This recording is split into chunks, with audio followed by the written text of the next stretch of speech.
Okay, well, close that down. Come over yonder.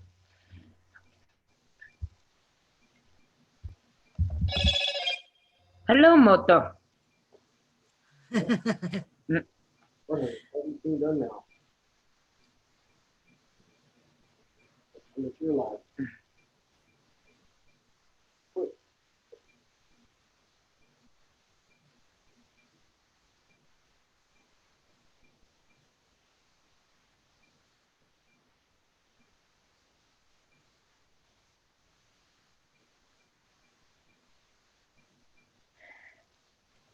And another thing that I saw on that Rippers thing, mhm. the volunteers and Ian had pictures of the actual grinder. Oh, It was a huge industrial grinder, unlike oh, what Carol said it so said was. that was small. Right. They actually had pictures of it and said that they used, I think they said they had to use a four-wheeler to drive it, to bring it around to the Tigers That's because they had to do so much meat. crazy. Okay. Okay.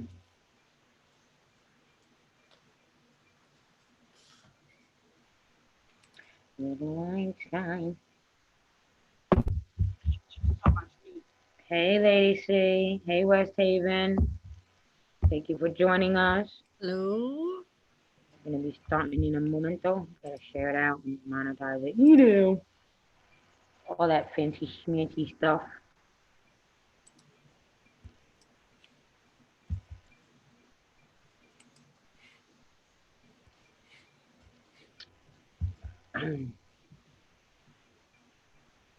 How are you guys doing? Skunk Water, you got your channel back. Hey, hey. Hello, hello.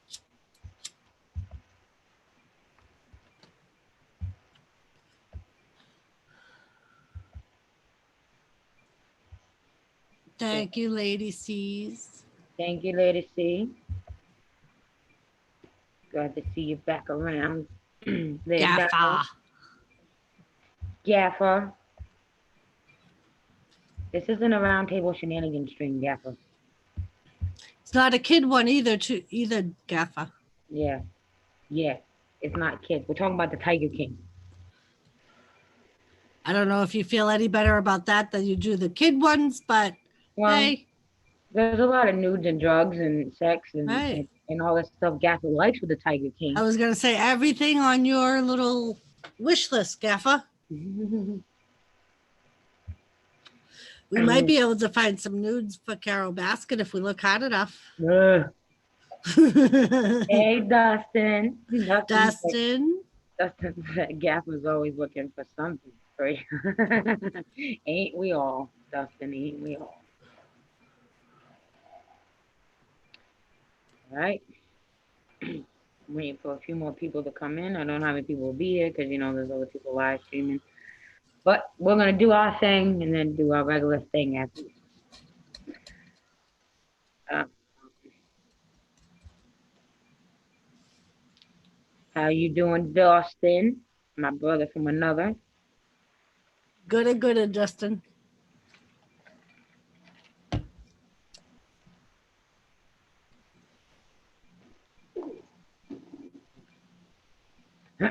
Right, change the thumbnail. There we go.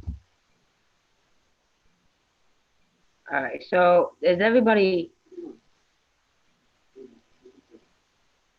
Isabel, get in your room now. Oh.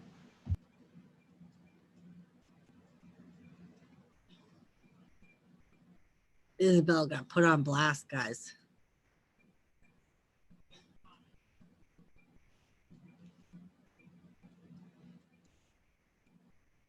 Ooh, she got the look.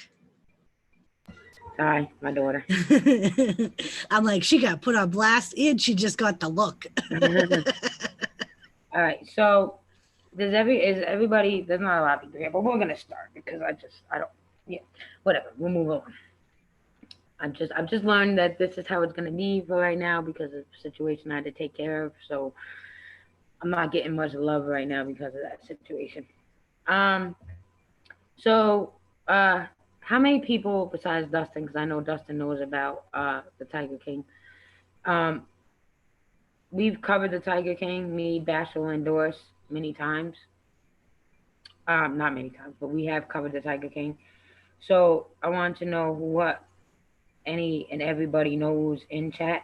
This is kind of like an update, and also to give people the opportunity to tell us what they know and their thoughts on the Tiger King because a lot has happened since we covered the Tiger King. Um, so what does everybody know?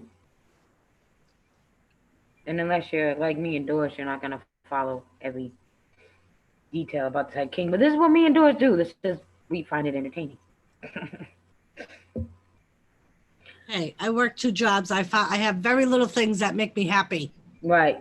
Me Don't too. judge And me. This is one of them, guys. Dang it. Look at murder investigations, and I've done this before. Doris, I met Doris. It's always been my thing. Like if you look at my book collection, it's all murder stories. I even got the one from my hometown, the serial killer from my hometown. And I love true crime. Yes, I love all the murder shows like on True TV, like Yeah, and Jimmy, when I first started working in the prisons, Jimmy used to tease me and say that it was like the perfect job for me.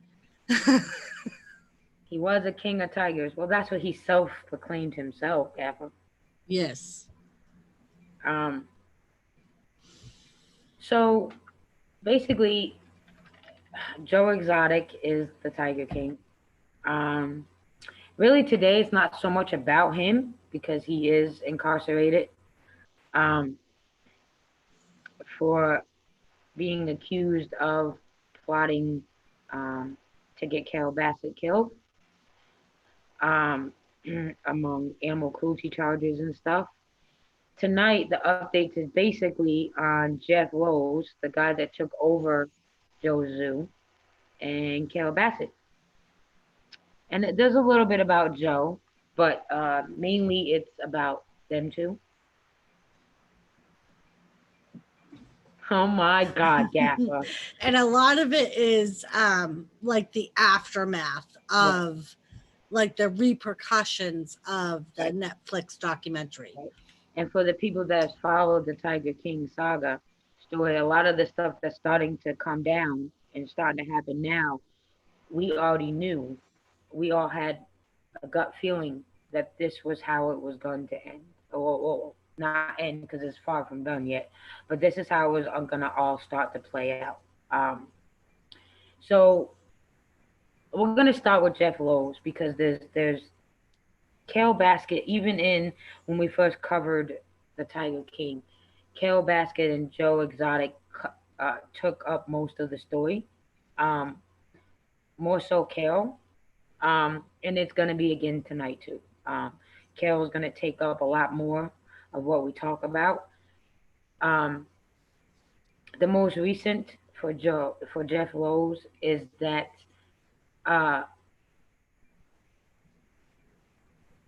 yes, I used to watch that too. I was lucky my mother watched it, so I got to watch it with her. That's why I watched it with my mother. So anyways, the zoo was Joe's zoo was taken over by Jeff. And because Joe had that lawsuit pending again and lost to Carol Bassett, she was entitled to Joe's zoo because Joe couldn't pay her.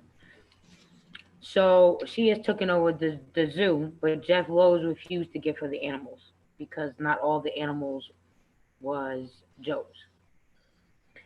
So what is going on right now is Jeff has to remove everything out of the zoo. Well, because of COVID-19 and him being sick and them being so many animals and his zoo, the new zoo, that if you watch the Netflix series, you've seen that they were building, isn't completed yet. It's taking Jeff Lowe's a little bit of time to get everything out. And Jeff Lowe's is also very sick right now. The other problem is that Jeff has been letting a lot of people onto the zoo, doing reality shows and stuff. And more recently, he let a paranormal team onto the zoo. And when the paranormal team went to the zoo and investigated, they found human remains where the alligators were. So that right there is going to slow the process down, in my opinion, as well, of getting him completely moved off of the zoo, because now there's an investigation. You know, there's human remains, there's going to be a police investigation. And everything that's on the property will be considered in some Evidence. part evidence. Right. So now Carol's throwing attention because Jeff Lowe's ain't off the zoo.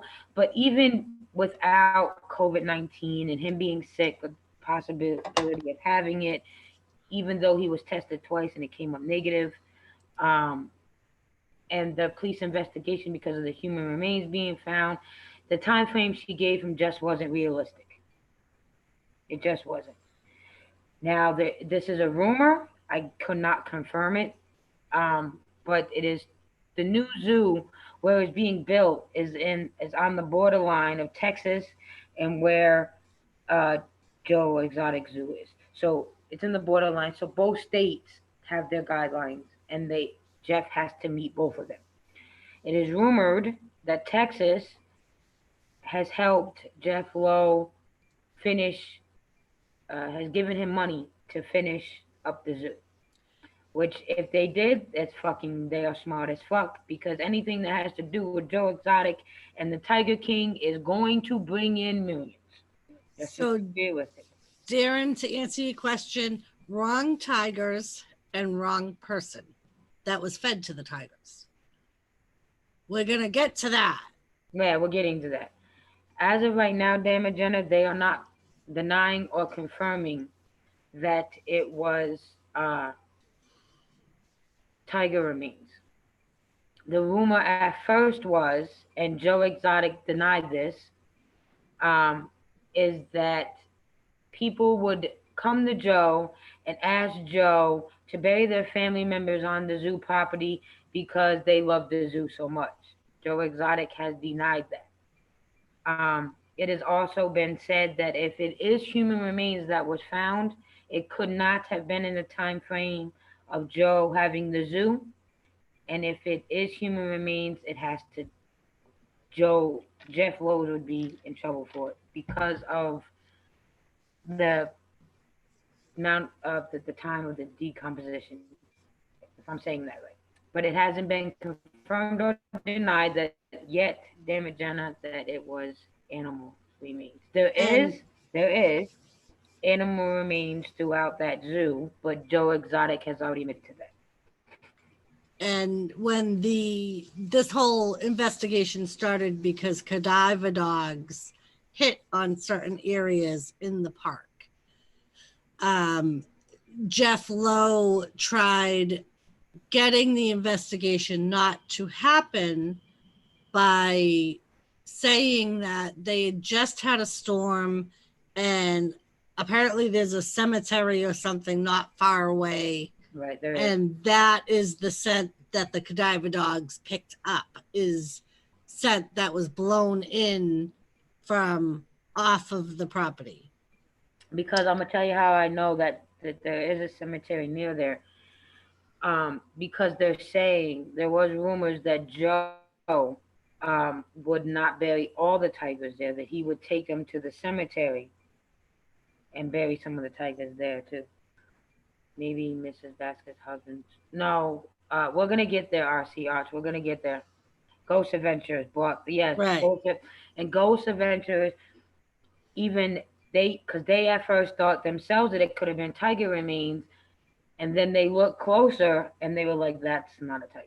Right. Not all of the remains found were animal. Right, because I don't know if Dora's seen it, but I saw some of the raw footage for when they found the bone, and then they just walked away. They were like, "We need to call the authorities. That's not a tiger bone," you know.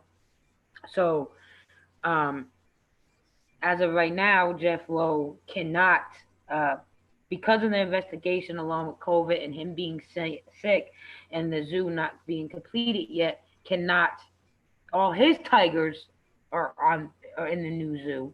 The only tigers that remain in Joe's zoo is the what was left of the tigers that was owned by Joe Exotic.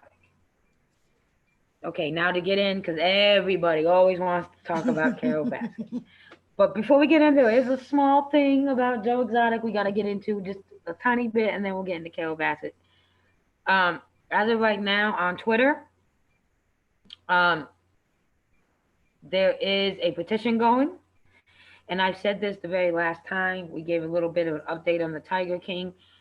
There is a petition going around on Twitter to get Joe Exotic out of prison because Donald Trump announced during one of his press conferences um, for the coronavirus that he was and is going to look into the situation with Joe Exotic to see if uh, it was done fairly and for him to be released. Hello, B lady. Hey, B lady. So that is definitely happening. Donald Trump, it's rumored that Donald Trump has looked into it, but hasn't made a final decision on anything yet. He is just, he's got a team looking into it more. It is also rumored that Donald Trump is so invested into this and looking into this because there is a relationship between him and Joe, not directly with Joe, but with Doc. So there's that. So there is a rumor going on. Joe Exotic is out of quarantine now. He has made it to Texas, in prison there now, and he is very active on his Twitter. I guess it's who you know to be able to be on social media while you're incarcerated. Well, and it could be, I know from working in the prison, sometimes it's a family member that's actually running the page. So it could be his husband putting the updates. Joe's telling him what to say. But it could also be that he has gotten access to a cell phone. Right. And this campaign to get Joe Exotic out of jail isn't just on Twitter. They have a whole fucking van with his picture on it. An attorney, and a couple of people got together, got this huge van. They got Joe Exotic's picture on it. They got Donald Trump on it, and they are following Donald Trump wherever he goes to make sure he remembers. And they are literally driving around where he goes to sign this petition. It has become big. So that's something to keep looking into. All right, now to Carol Baskin, because that's what everybody wants to talk about. Doris, would you like to start? Sure. So there's a lot going on with Carol Baskin. Makes me happy, by the way. There's apparently the investigation on the cold case of her husband's disappearance, i.e. death, which we all know he's dead, has picked up. They've started investigating some of the things that Carol has talked about and claimed. And a lot of these things have been proven false. For instance, the will, which included the improper phrase of, in the case of my disappearance, all of my belongings and wealth should go to my wife, Carol. No one puts that in a will. I'm sorry. No one foresees their disappearance, especially a few weeks, I believe it was, before the disappearance. With the exception of maybe Houdini. Right. Because he was in the business of that, Right. But Darren Lewis wasn't fucking Houdini. Okay. They've had two separate handwriting experts that say the signature of Don Lewis was traced onto the will from his marriage certificate. And there's a YouTube page that I found. It's Ripper Jack Media. I watched And the series. Very good, people. He has a vendetta against Carol. If you are a Carol hater, you may want to subscribe to his channel. He apparently he claims, I don't know if it's true or not, but he has had the family on. He claims to be the official spokesperson of John Lewis's family, and he's interviewed Anne, the secretary. He has had the daughters on his channel multiple times. He's had granddaughters on his channel. He's This had man's dug deep. He's had Yes. a lot of interviews by people Netflix didn't even talk about. Yeah, he's dug up people that used to work for Carol way before this whole thing went down. And they all verify that everything that Carol says is false. She actually, when Don Lewis disappeared, she notified her volunteers before she notified the daughters. Apparently, according to them, she actually never even officially called the daughters to tell them that Don was missing. That would have been my first call. Mm-hmm. However, I would have called them. Have you seen your dad? I don't know where he is. Have you heard from him? Apparently, she never did that. And they said that she has never officially called them to discuss anything about his disappearance. right, and this is the same man where I got the information that she turned his phone off 3 days after he went missing. Turned it off. And apparently, according to Anne, the secretary, she had no authorization to do. All of the phones were in Anne's name. She shut off Anne's phone too. That's why I got it from Anne's interview with him. Right. Anne was like, I don't know how she did it. Somehow she scammed the phone company in believing that she had power of attorney over my account and had the authorization to shut off the phones. And he also interviews Kenny, I don't remember his last name, but he was the right-hand man of Don Lewis. He's the one that did all the heavy work for Don. He apparently, the day before Don Lewis went missing, he went home because Ripper interviews his ex-wife. Kenny went home with one of Don Lewis's vans, which she said was normal. He did quite often come home with the company vans, but he had over 200 of Don's guns in the van. When he was asked why he had all these guns, he said, Carol gave them to me. Why would you give away your husband's guns when he's still at the house, supposedly? How? Because someone that owns 200 guns, if you're a gun enthusiast, you know there's no way possible you're going to let anyone have your guns. I still have my dad's gun. Right. Gun enthusiasts are normally gun collectors, especially somebody with the stature of Don Lewis. He was a very wealthy man. More than likely, a lot of those guns were worth a lot of money. A lot of them were probably antique guns.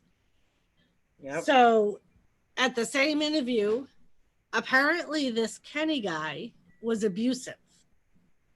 And in one of his fits of rage with his wife, he said to her, if you don't stop, I'm going to do the same thing to you that I did to Don. I'm going to grind you up in the grinder and no one will ever find you.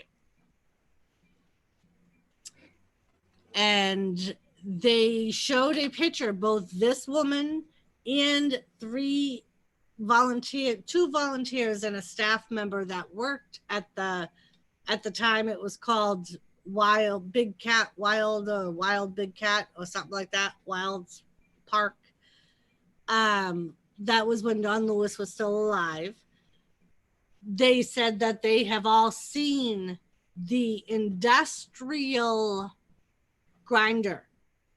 It's not the little clamp-on grinder that your mother had in the 70s when you were a kid. No, not like she described. Right. Not like Carol says it was. They show pictures of it. It was a huge grinder to grind like cows into ground beef. They said that grinder all of a sudden disappeared. So it disappears. He finds the receipt of the place where she sends the grinder to be sold. He has a copy of the receipt of receive, like where they confirmed they received this grinder. And it was after Don Lewis disappeared. They also have proof that the septic tank, which Carol claims was installed way before Don Lewis disappeared, actually wasn't installed until the week before Don Lewis disappeared. He has a copy of the permit that they had to get to solidify the land, because apparently where they were going to put the trailer was wetland. It was basically a swamp, the woman said. So they had to harden the land to be able to hold the trailer and so they could put the septic tank in. It wasn't considered livable until the end of September. So that's a full month and a half after Don Lewis disappeared. And it was considered livable when they had the inspection done of the septic tank in the land. So there's a very good possibility that A, he could have been ground up, and B, he could have been put in the septic tank. Right. And another thing Ripper talks about is in one of Carol's videos, her video diaries that she's redoing. Yes, she's very active on her YouTube page. Very. And a lot of them are her diary entries, which I don't know how she's reading from a diary when she lost that diary years ago, because Joe Exotic took it. But she claims that she would be willing to let anyone come and dig up that septic tank to prove that Don Lewis isn't under there, as long as that person is willing to pay for a new septic tank to put in. Ripper did a video and texted her, taking her up on her offer to dig up the septic tank and put a new one in. She has yet to take him up on his offer. Nothing. Absolutely nothing. But, and then what else? Am I missing anything? The family on Jack the Ripper's live stream is now setting up a GoFundMe page to take donations to get a reward together that gives them any information on their father's disappearance that leads to a conviction. And if you are interested in the Don Lewis... We read that too, B-Lady, but here's the thing. If Don Lewis was fed to the tigers, there would be some DNA left. Tigers do not chew through the bone, not normally. They would have to have been starved. It's not like a hog or an alligator, where when you throw human remains to them, all of it is completely gone. It is not like that with a tiger. A lot of people have that impression, and me and Doris looked into this. Even people that own other zoos, like Doc and other experts on these animals, you would still find human remains. Tigers are not, first of all, they're not meat eaters. So there would be some of Don Lewis's DNA. There would have been some of Don Lewis's DNA left. There would have been blood. You're not going to get the way the tigers eat, because they eat like pit bulls. They eat like animals. They shake and they're moving and they're fighting. So some of Don Lewis's DNA would have been somewhere. And they fucked up the investigation with Don Lewis back then. But again, this is a situation of who you know and money. Okay, we'll get into that in a minute. But they did thoroughly look through them tiger cages, and there was no DNA of Don Lewis. There was no blood spatter. You would have known. And they for whatever reason they didn't go look at the grinder. I think Carol Bassett did have a smaller grinder, and that's what she showed them. Right. The sheriff claimed at the time, and we're going to get into the sheriff too. Mm-hmm. The sheriff claimed at the time the grinder was unavailable. Right. The industrial grinder. Right. Now, I believe that she threw him in that lake. Because if you're smart, and this woman is extremely smart, okay, you're not going to throw him in the tiger cage, grind him up, throw him in the tiger cage, and knowing that's the first place they're going to look. If she threw him in that lake that is filled with the alligators, Don Lewis is never going to be found. He's just not. Now, the problem is when they found Don Lewis's van abandoned at the airport, they gave it back to Carol Bassett. By the time they went back and got the van, she could have cleaned it out already. And speaking of which, an interesting fact, 3 of the women that worked for them, that Ripper interviews, the day after he went missing, went on a search to find him. They got a search party together. And they went to that airport because of Carol's story of he was supposed to fly to Costa Rica.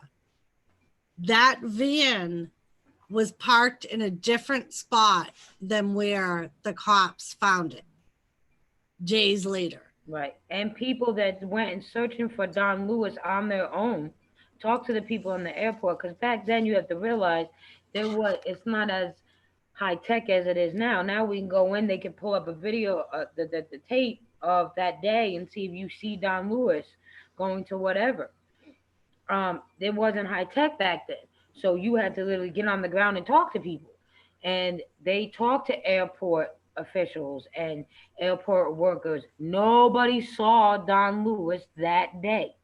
And he was there quite often because he did go to Costa Rica a lot, because that's what he planned on taking his zoo. He was taking all of his animals and he was moving into Costa Rica because that, for one, they didn't have to live in a cage.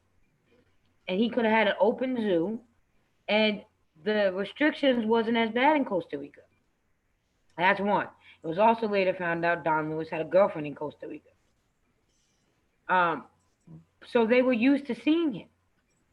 He was not there that day. He and his assistant and booked all his flights. Don Lewis didn't book his flights. His assistant did. And the week that Don Lewis went missing, he told his best friend and his staff, the staff he told that Friday, and his friend he told that Wednesday. He said, I've had it. I'm going to tell Carol I want a divorce, and I'm moving to Costa Rica. I'm not taking her with me. I'm taking my cats, and I'm leaving. And leaving her nothing. Right. At that moment, there was a prenup signed. So if he was to leave, Carol got nothing. She didn't, she wouldn't, so her gold mine would be gone. She wouldn't have the cats that she supposedly loves so much. She wouldn't have the zoo. She would have had nothing. And he was going to, if he was to take all his money and move it to Costa Rica, she couldn't get it. There was Nope. nothing she could do. You know, I do believe that with Don Lewis's heart, and this is even with talking to his daughters and his ex-wife, Don would have left her with nothing. He wouldn't have left her broke, but she wouldn't have been able to live as comfortably as she was used to living. To this day, she is able to do everything she does because of Don Lewis's money and the money that she's gaining from the zoo. So with with that much money and that much power, you can damn near get away with doing anything if you're smart. And another thing with this Kenny guy who claimed that he was the one that ground up Don, a few days after, like a week, or I think when he was declared dead, which was 5 years because she had to wait 5 years to the day to declare him dead. And she waited 5 years to the day. To the day of the anniversary of him disappearing. Shortly after that, Kenny became owner of certain parts of Dawn's property. So she put deeds of property in Kenny's name. And some of the properties had structures on them. And one of the structures was a very nice house that he was able to take a mortgage out on. And that was what he considered his payment. Was he was able to get that money from that house, and he was able to sell it after he got the mortgage on it and paid off the mortgage. But yeah, so supposedly he was going to tell her that night that he was leaving, he was going to Costa Rica. Another thing that is rumored to be proven false is that she claims he was looking into buying an airplane. The man that she claims he was talking to about buying an airplane said he hadn't talked to Don Lewis about an airplane since the 10 years before that Don Lewis bought his first airplane off him. And if you notice, when she talks about this, she never tells you when, like the time frame that Don Lewis had this conversation about this new airplane. So she does that quite frequently when she tells you things that Don Lewis was doing. She doesn't tell you a time frame.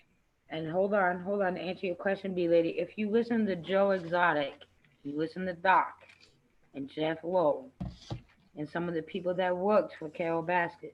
Because again, like we said earlier, everybody, when Don Lewis went missing, that worked for them, she got rid of. They have said time and time again that they had tranquilizers for the tigers on hand there to sedate the tigers or to drug the tigers. So she could have used that to sedate Don Lewis, because what they had was enough to sedate a tiger. So if you give that to a human, and Don Lewis wasn't a big man. You know, he was tall, but he was skinny. I mean, he wasn't skinny, but he wasn't a big man. You know what I mean? So if you tranquilized him or sedated him with one of them doses for the tigers, that's meant for the tigers, you're not getting up from that. I mean, because He you got to already think. had health problems. Like, I believe he had a heart issue. Yes. So it would have, that's it. He's done. you got to figure a tiger is like 500 pounds. So that's what that tranquilizer would have been dosed at, Right. was And a if- 500-pound animal. Right. And if Joe Exotic wasn't so crazy, people would act, if you don't look at Joe Exotic as being the crazy man that he is, and you look at it when he's talking, you look at some of his old podcasts and some of his old live streams, and you listen to him break it down, he actually does make sense. Like his theory on what could have happened to Don Lewis absolutely makes sense. But nobody pays attention because Joe's crazy. But what he says makes absolute sense. It really does. And as far as Carol saying that John Lewis had Alzheimer's and was eating out of dumpsters, none of that is true. Every single other person that knew him says that up until he disappeared, he was sharp as a tack. He knew every penny that was spent. He knew everything. He didn't forget things. He wasn't irrational. He wasn't eating out of dumpsters.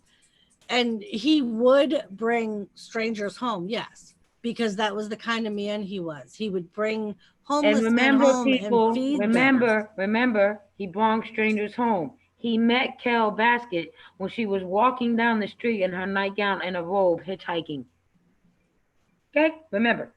Right, B. They'll never find the body. If she ends up being charged, it will probably be solely on circumstantial evidence, because I don't see her admitting to it. I don't see her telling them what happened.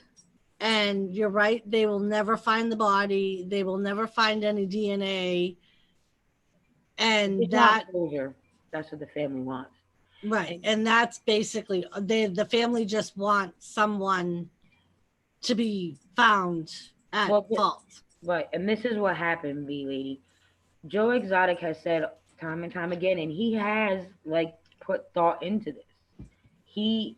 Somebody inside that camp at one point was I'm getting there, B, was reporting back to Joe Exotic. Joe Exotic got his hands on Carol Bassett's journal. Which is why she's now redoing her journal on Right. her blog. But what she's redoing isn't what Joe Exotic actually sat there like story time with the journal here, reading it to you word for word. The only part he didn't get into was the sex life. You know, he touched on it a little bit.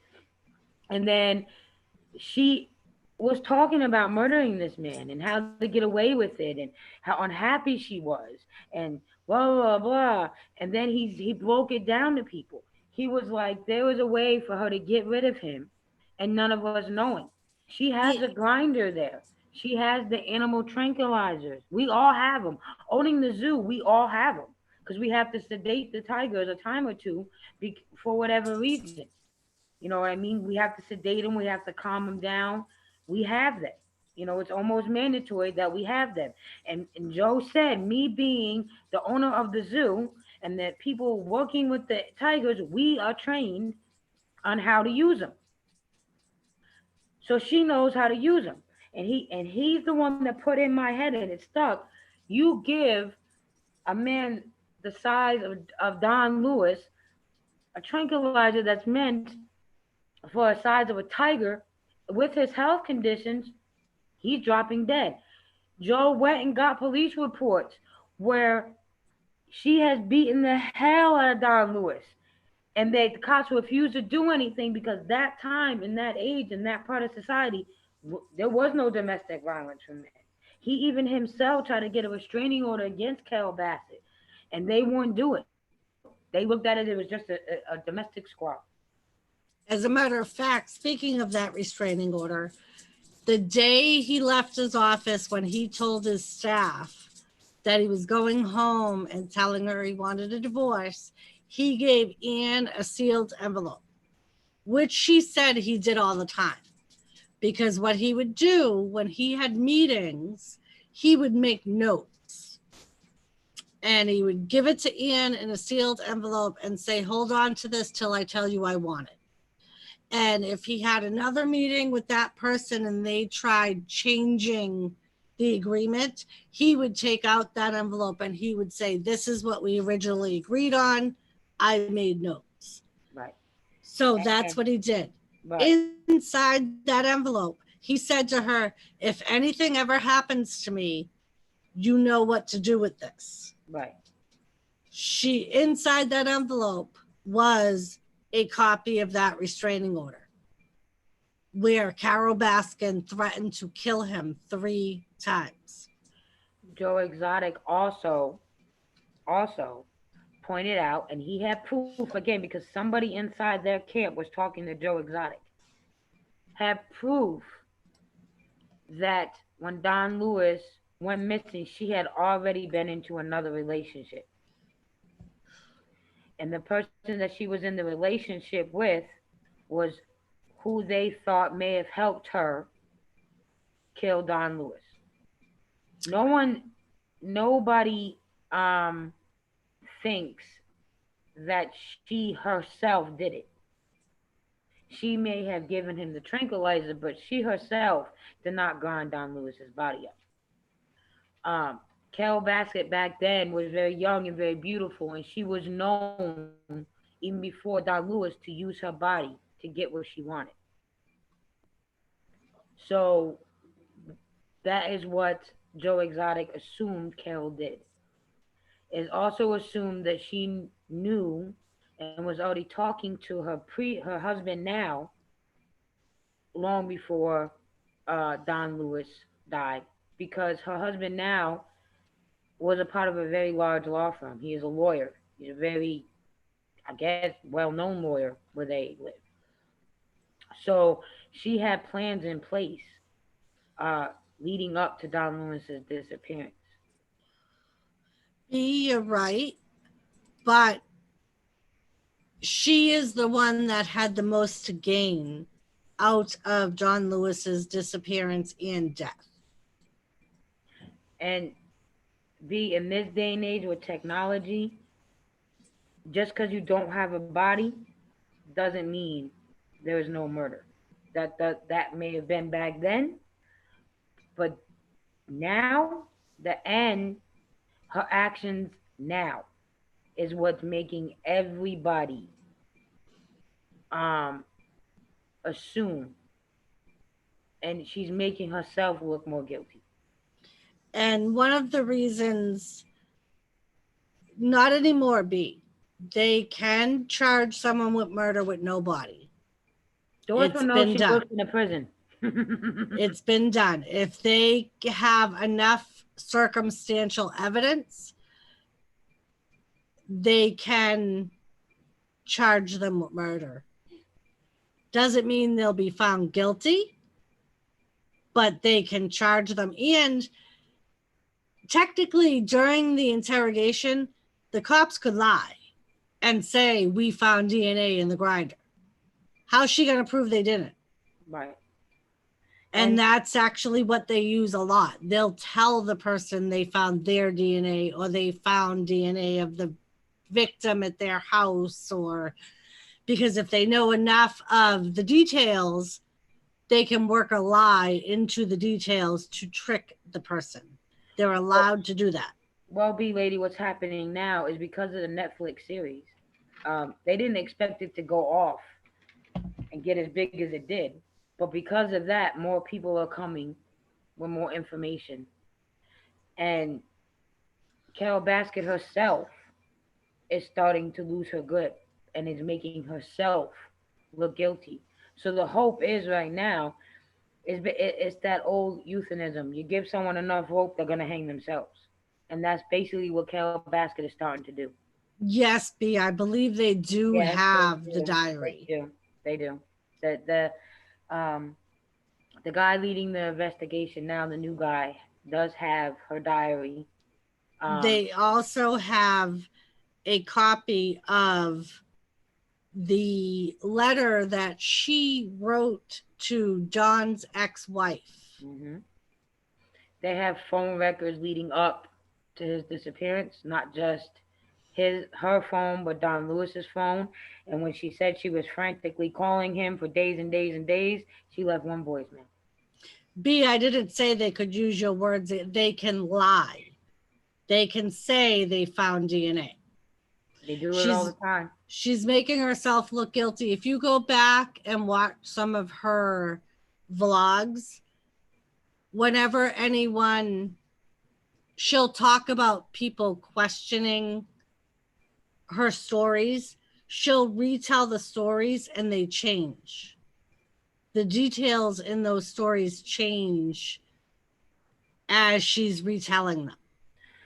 And she has threatened to stop Don Lewis's ex-wife's alimony. She has threatened to take Don Lewis's kids' inheritance away if they did not stop talking about it. Anyone that speaks out against Carole Baskin when it comes to Don Lewis, she has threatened some type of legal action. If you have nothing to hide, you will not go to these extremes. B, get ready, because you're going to go down the same rabbit hole that me and Lisa went down. Yes. And now we're stuck. Look at us. Yes, she does. I will put, advise, warning, you're going to get stuck. But I will put Carole Baskin's YouTube channel link into the chat. If you get stuck, B, and we don't see you for a while, don't worry.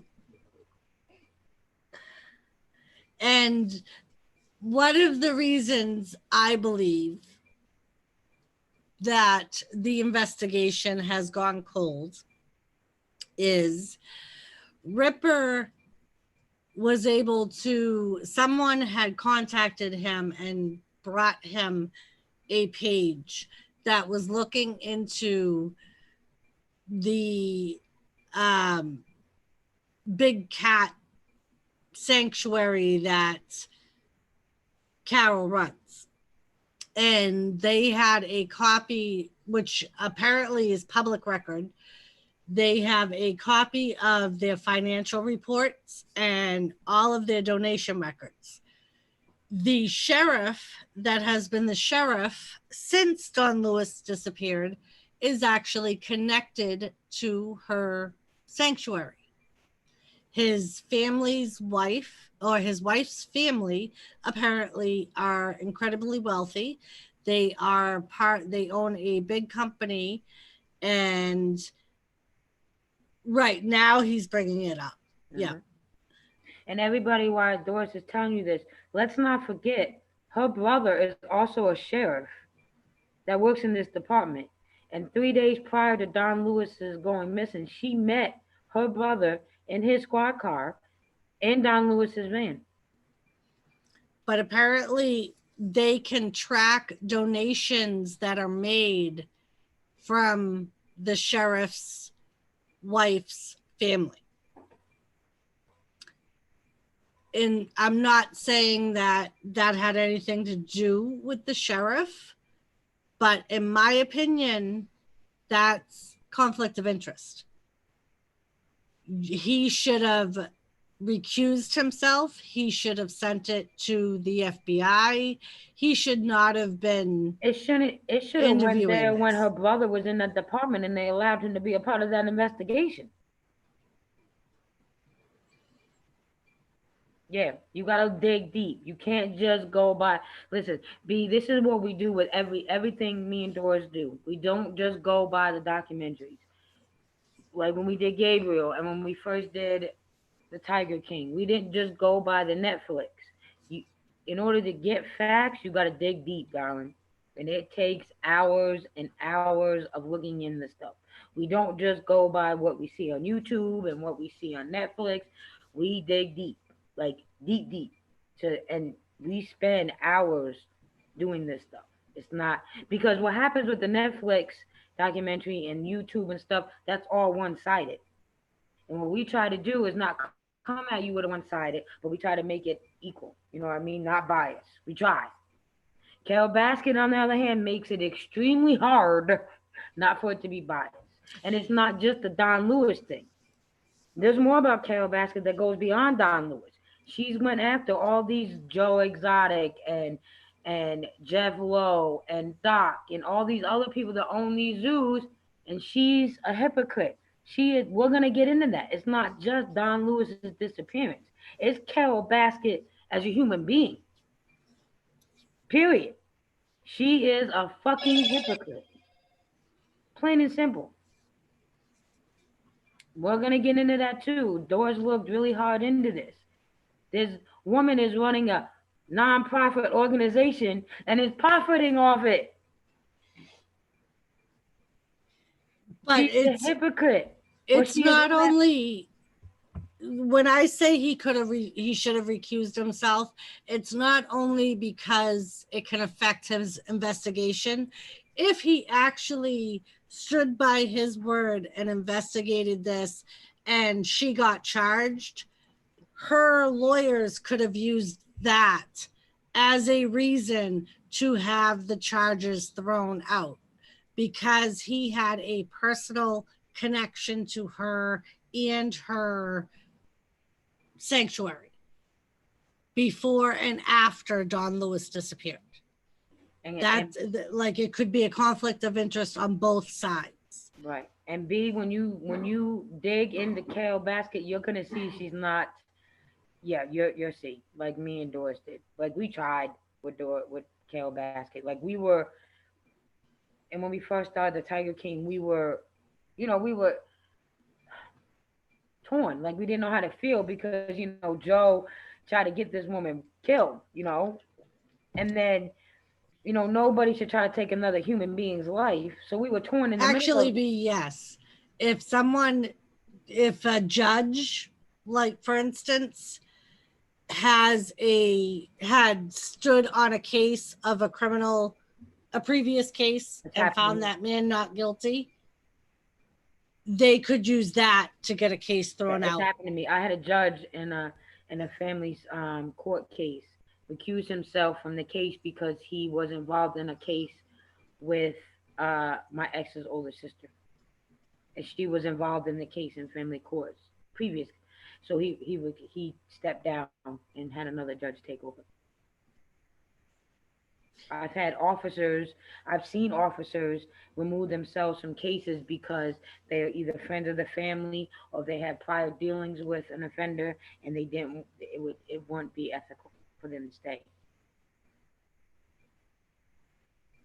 So B, I get that, but I want to know why it took him for the case to blow up in public view and so many people putting pressure on him for him to do that. Exactly. It's just like with Gabriel and the other kids. Why is it taking the Gabriel documentary on Netflix for there to become noticed?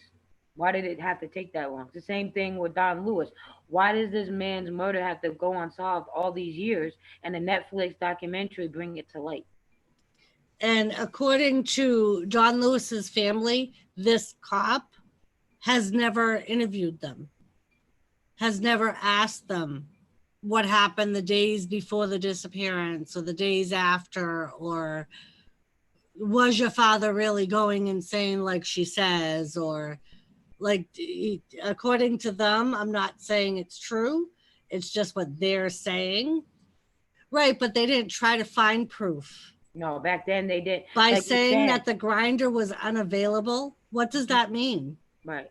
You get a court order to see that grinder, they have to make that grinder available. You know what I mean? If you're told that's evidence and you need to see it in a possible murder investigation, in this day and age, they have to see it. That van should have never been released to Carol Basket after finding it. That's evidence. It should have never been released to her. Hi, David. Hi, David. The van should have never been given back to Carol Basset. That should have been held in the evidence and looked over. They didn't do that neither. A lot of things that they could have done to find Don Lewis, they didn't do. It took them years to look over the freaking will to find out the signature was forged. She made one voicemail call to Don Lewis's phone and then turned it off. Right.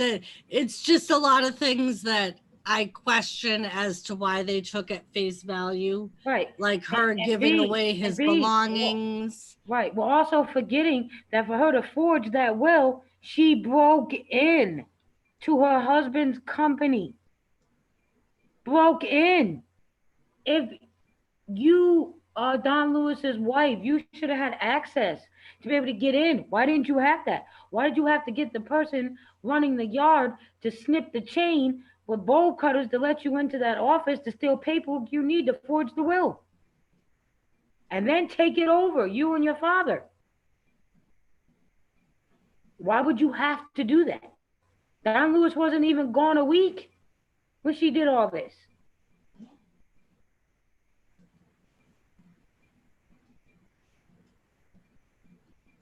Back then, they did have the will because that was how she was able to have him deemed dead. That was how she was able to legally take possession of all of his property and all of his fortune.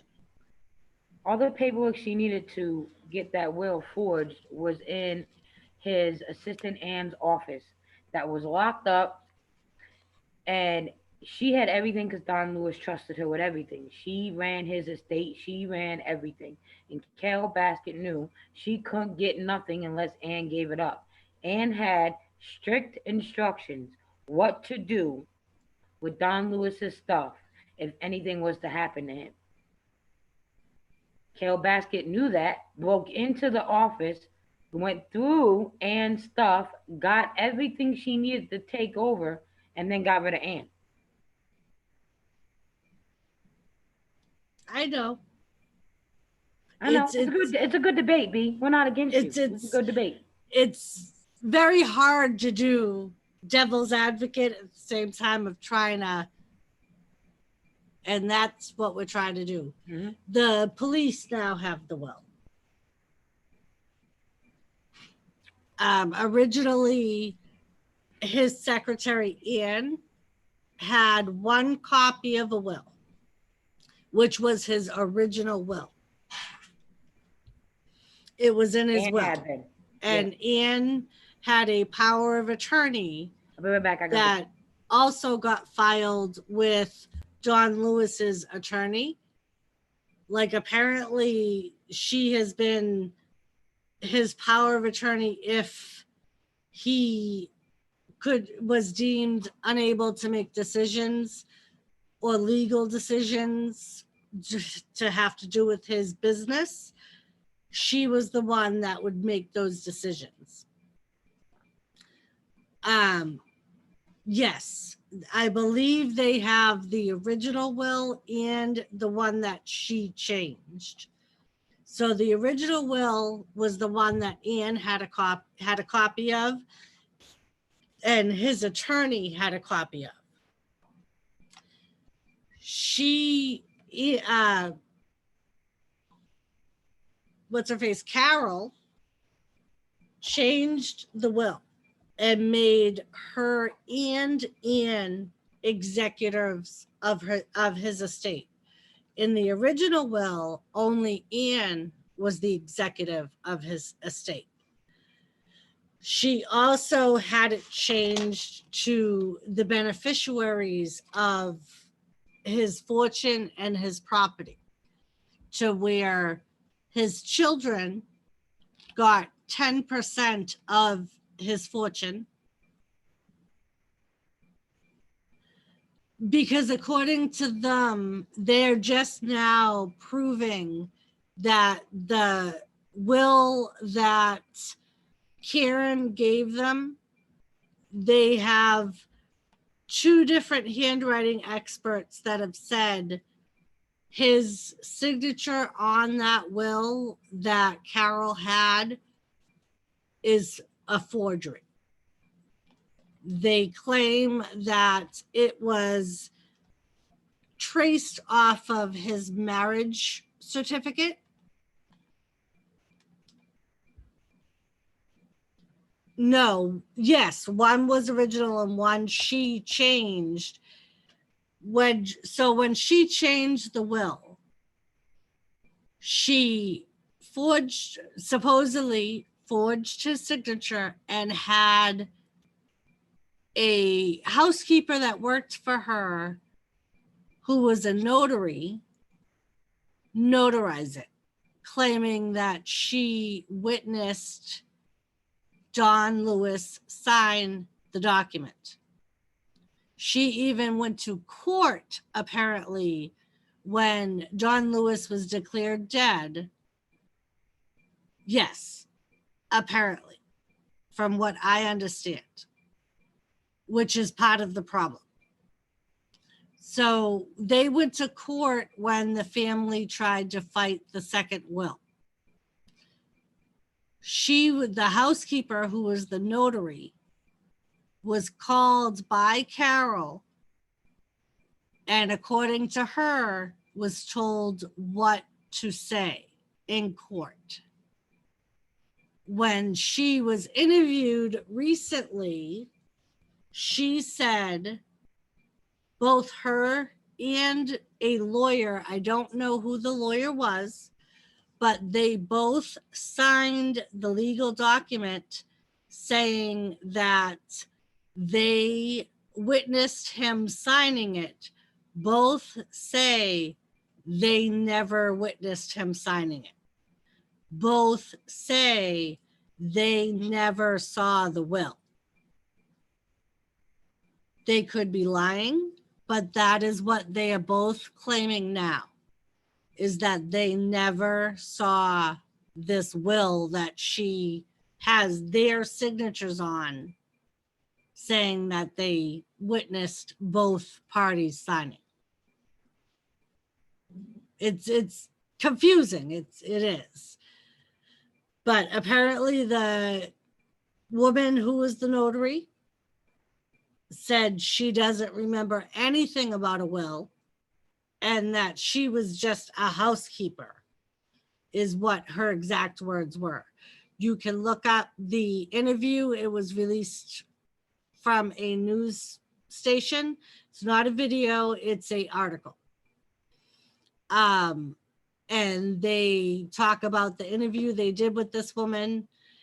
They talk about the two handwriting experts that both agree that the signature on it was not a signature of John Lewis's.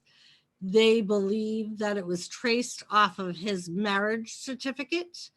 And if they said that if you overlay the will over his marriage certificate, they match perfectly. And they said that that was not possible with a 7-year gap, that your signature would be the same exact way to the T.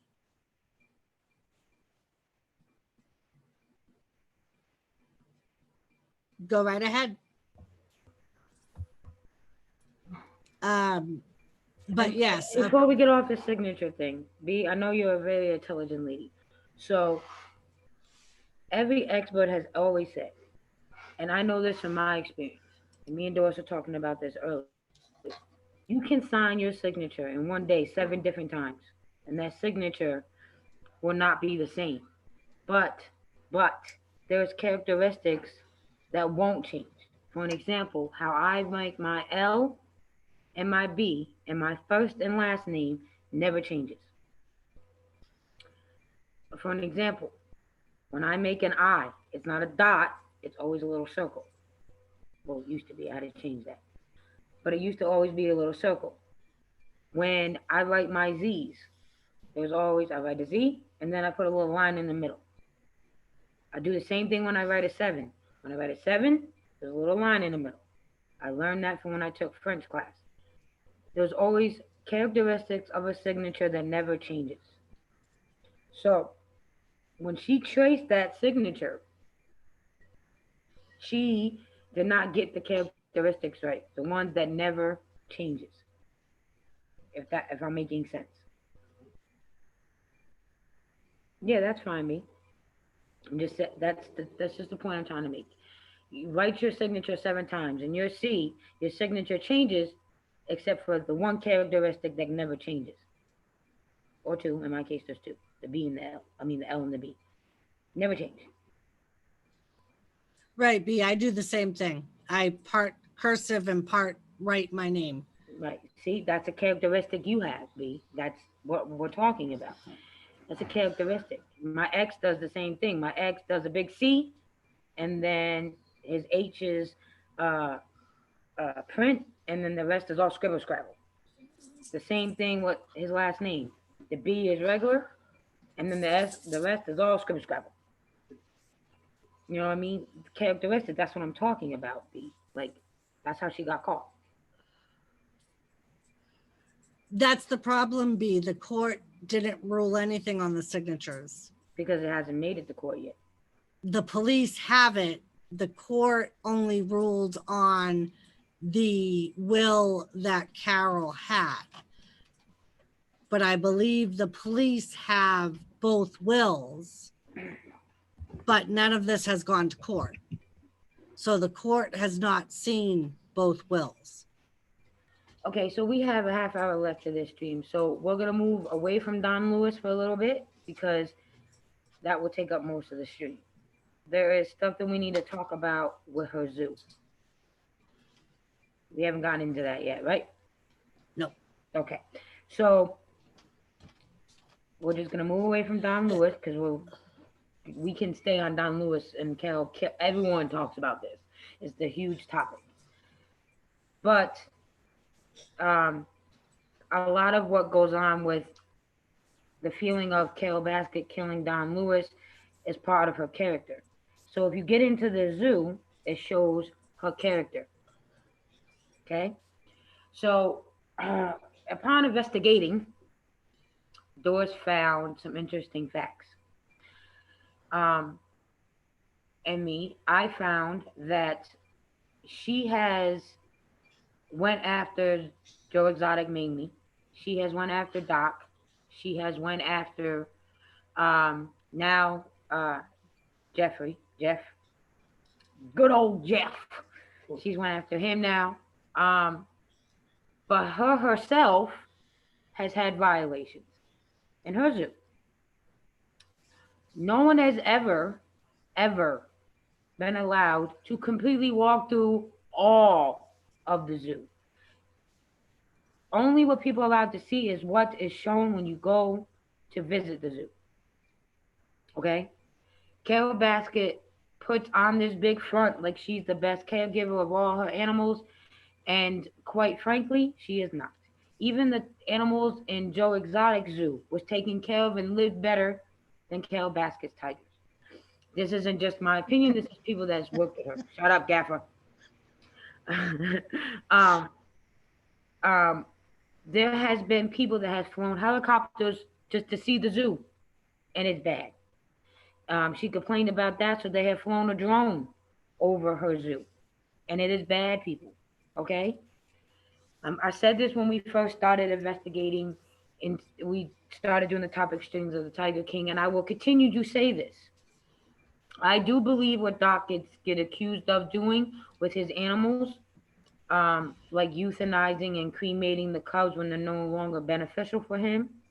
I do believe that's true. A lot of other things I do believe is true too. However, his zoo, I don't even know what to call it, but I'm gonna call it a zoo. His animals get treated the best. It's called a safari park. A safari park. I'm sorry, it's a safari.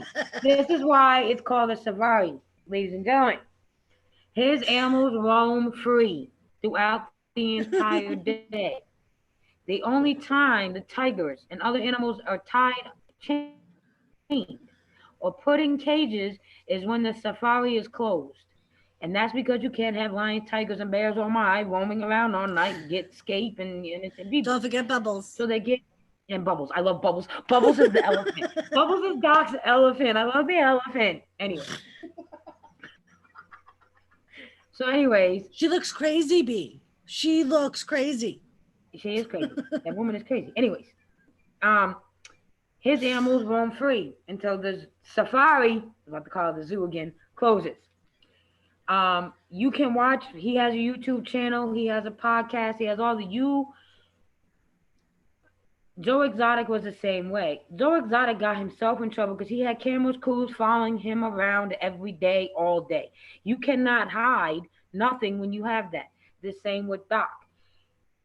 He came up with his own his own network on Exactly. YouTube. Exactly. And his fucking land is the biggest. And it is absolutely fucking beautiful. No. Okay. So like the alligators, you see him coming in and out the water. The bubbles, the elephant bubbles. He roams around and is playing in the water, and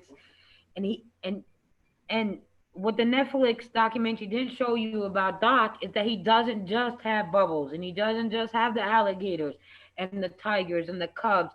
He has a lot of exotic animals. He has birds, and it's beautiful.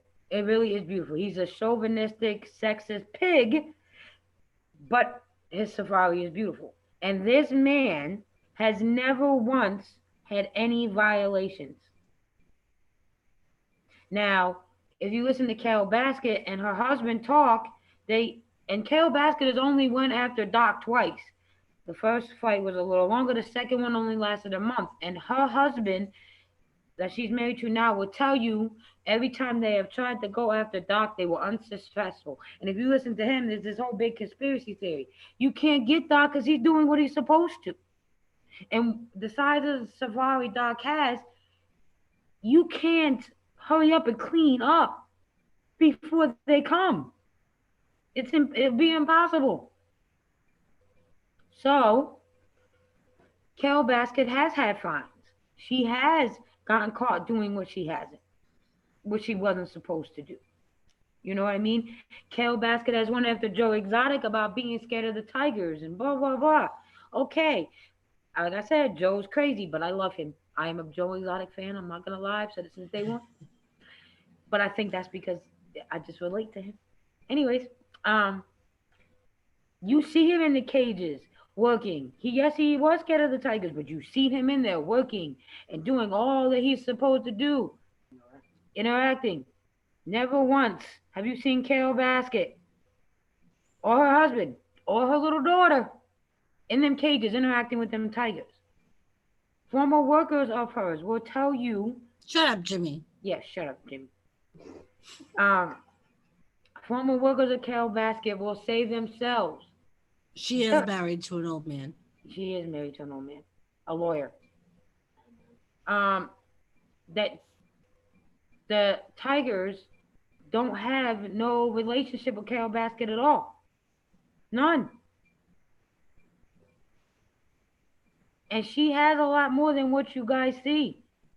And she got on Doc and Joe for inbreeding and making ligers. She's doing the same. Oh, B, you don't want Jimmy to investigate this. No. He's as bad as Gaffa. Yeah, he is. He hates when we do these streams. Hi, Josie. So, hi, Josie. Doris, will you please enlighten them on what you found out about what line? All right, let me bring up my notes. Critical Carole Baskin is doing under a zoo, and she went after my beloved Joe. All right. So our Carole Baskin nonprofit has reportedly pulled in more than 5 million people dollars in revenue in just the year 2019. They have the majority of their staff are not actual employees, they're volunteers. They don't get paid. They work 12-hour days, 6 days a week. So this is actually from a newspaper, The Sun. They obtained copies of the financial documents of the nonprofit, and Carole paid a total of $900 9,830,195 to 20 staff members and contractors in 2019. Despite her own admissions, she does not pay any employees who look after the big cats. In the they talk about the documentary, about the volunteers talking about the hours they work. And they talk about a 990 form from the Big Cat Rescue, where Carol has paid herself for 2019 $65,617. Howard, the old man husband, who is the treasurer and secretary, I want to be her secretary, by the way, made $73,262. Yeah, why can't I be her secretary too? Me and Doris look better. At least we ain't wrinkly and ball sagging on the floor. Continue.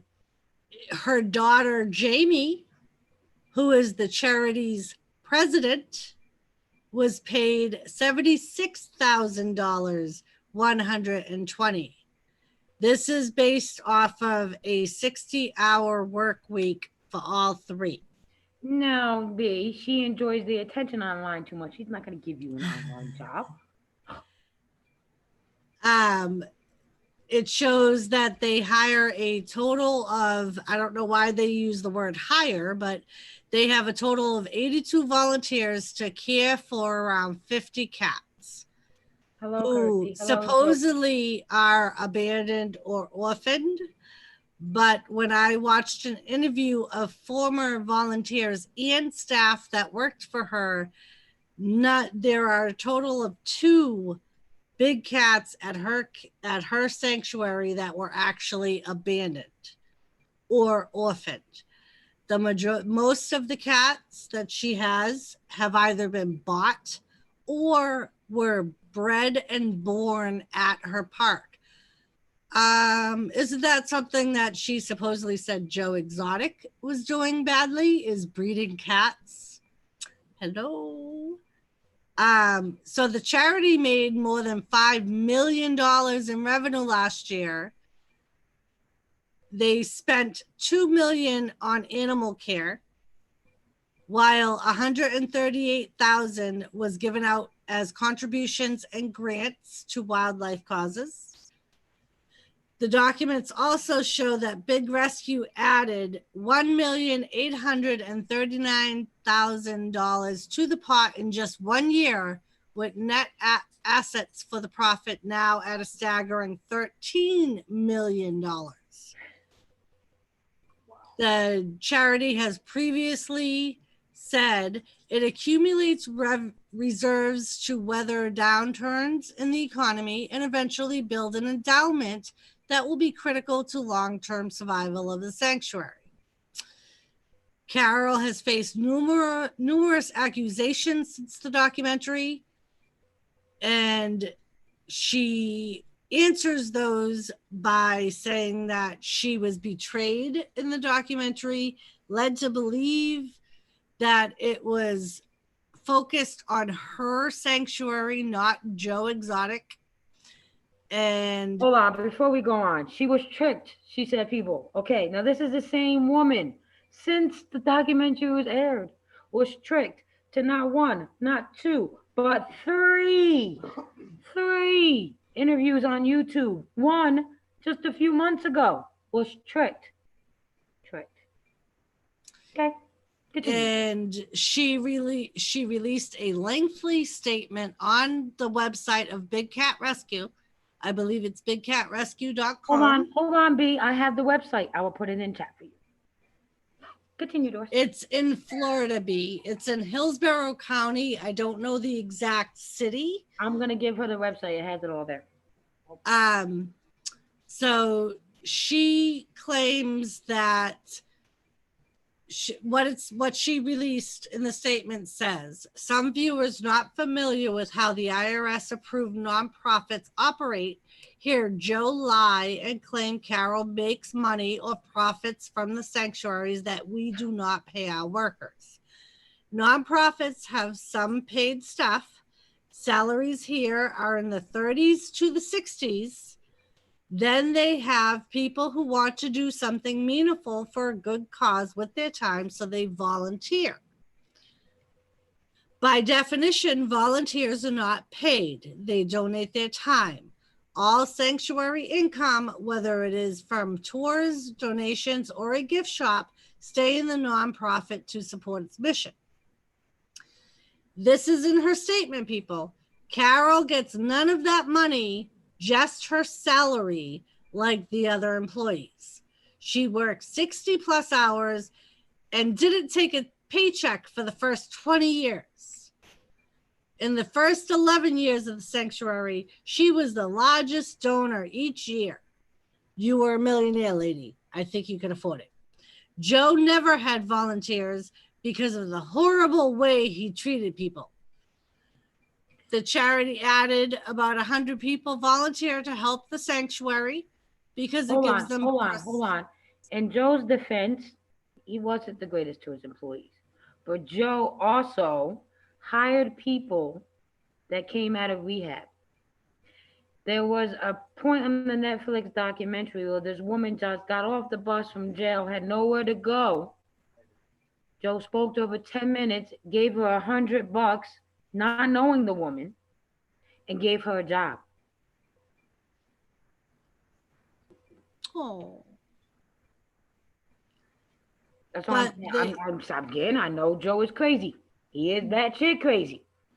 They also took in, I believe it was 1.5. Thank you for the raid, Mama Redneck rating us. Thank you. Thank you, Raiders. I believe they took in another $1 million in donations and fund both money and merchandise donations. And apparently they talk about how they have interns that come and live there. But apparently the Sun reached out to the charity to comment on the latest figures and they never got a return call. So that was based off of her. But Doc having interns working for him is a problem. Yes. On a Carol Baskett. Just saying. But a little bit on, just for like B, you might be interested in this. The family, like we were saying, has a Facebook page. It's called John Lewis. Sorry, what the hell? Don Lewis cold case. You can drop the link in the chat if you want to, Doris. I don't know. Let me see. Oh, you can send it to me and I'll drop it for you. They have a Facebook page, like I just said. But they are doing a news conference on August 10th with some new case updates. I don't know what those updates are, but they're saying that there are updates in the John Lewis case, and they will be doing a news conference on that. And they are also doing a memorial on August 14th because that will be the anniversary of when he disappeared. So this is their Facebook page. It's run by his daughters and his grandchildren. And that apparently that will have a live showing of the news conference and a live showing of the memorial on the 14th.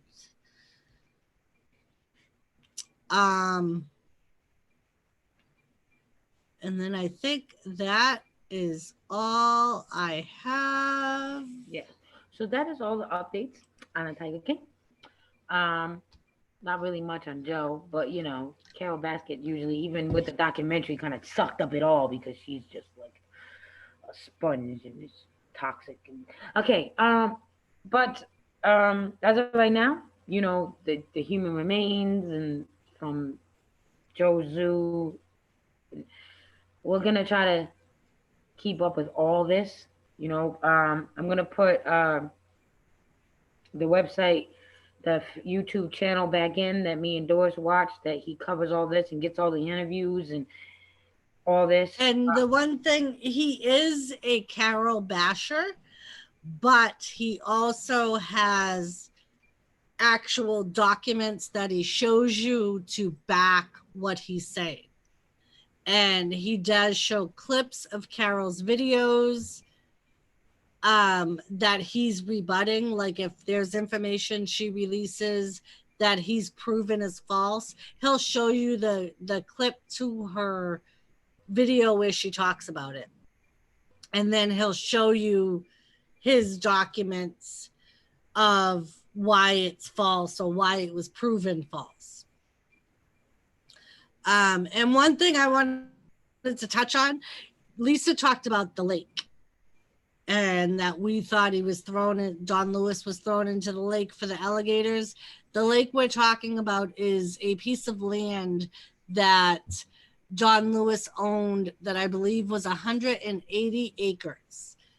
And the lake was something like 17 acres or something like that, 17 acres wide. This Ripper has a video where they have divers on that lake. And they had cadaver dogs also hit on the lake. I don't know if that's actually possible for them to hit on bodies in water, but according to them, they hit on this lake. And they went diving. They claimed they couldn't find anything because of the dirty water. So I can't prove whether or not that was true. But that is the lake we were referring to. And the daughters. Did you see what Lady said? Lady said, I think our daughter and hubby took our grandson there to feed the big cats. They have a big cat feeding you. Pay so much and watch them feed the tigers. That's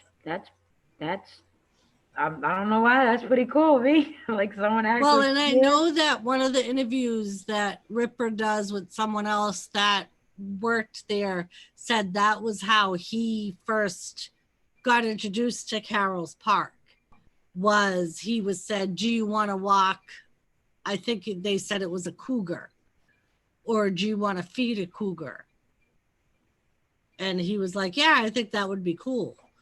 And that's how he got introduced. And he ended up going back as a volunteer working with Carol and Don.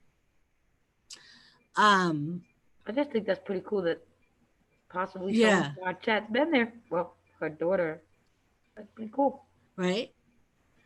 But yeah, so I just wanted to touch on the lake thing and kind of give a little background on what lake that we were talking about. It's not in the park itself. No. It's a different set of property that I believe she sold off after she had him declared dead. So I don't believe she owns it anymore, but it was something that Don Lewis owned. And I just want to clarify this too. I've seen some of the people that used to work for Carol recently, not just the Don Lewis era, but recently, say that she gives you the impression that she's on them grounds every day. She's not. She's not. Most of the time when she's on them grounds is because she's making a video or a vlog for her Facebook page, which is where she gets a lot of her donations is through Facebook. Right. Or when she's doing a vlog now for her YouTube channel. And Carol's very smart because even Doc and Joe said as soon as the internet came on and social media started, Carol was the first one to jump on it and use that to promote her zoo. So she knows how to work social media. She's very clever at it.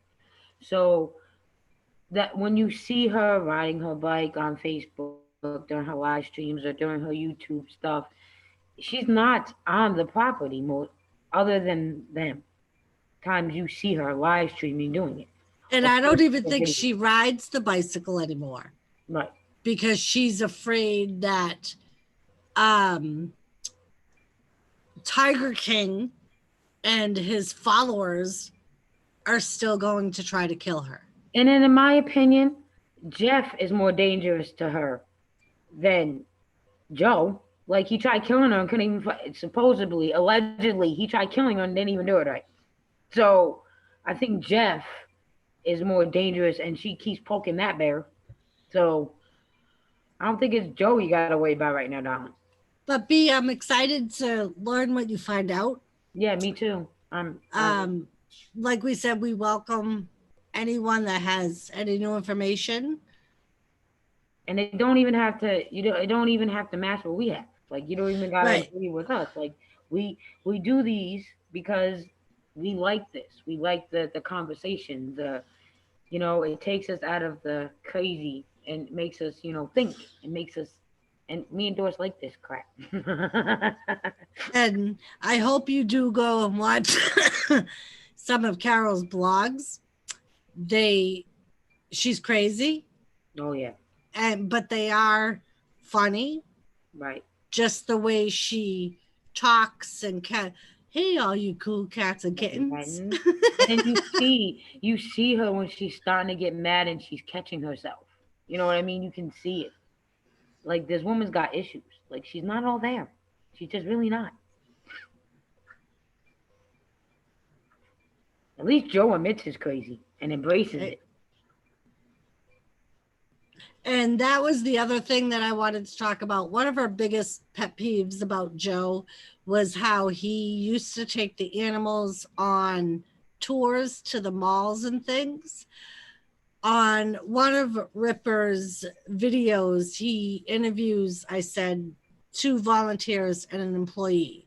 The employee that he interviews was someone that was handpicked by Don Lewis, because she had a lot of history dealing with big cats and she had a lot of experience.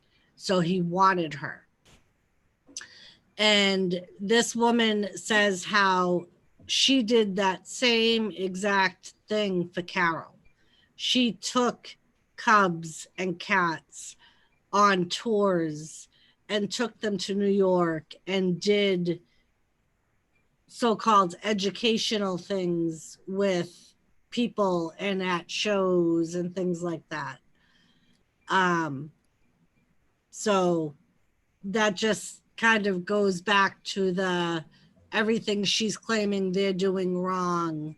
Right. She did herself. Mm-hmm. And it was way after she claims that she had a change of heart and realized she was doing wrong.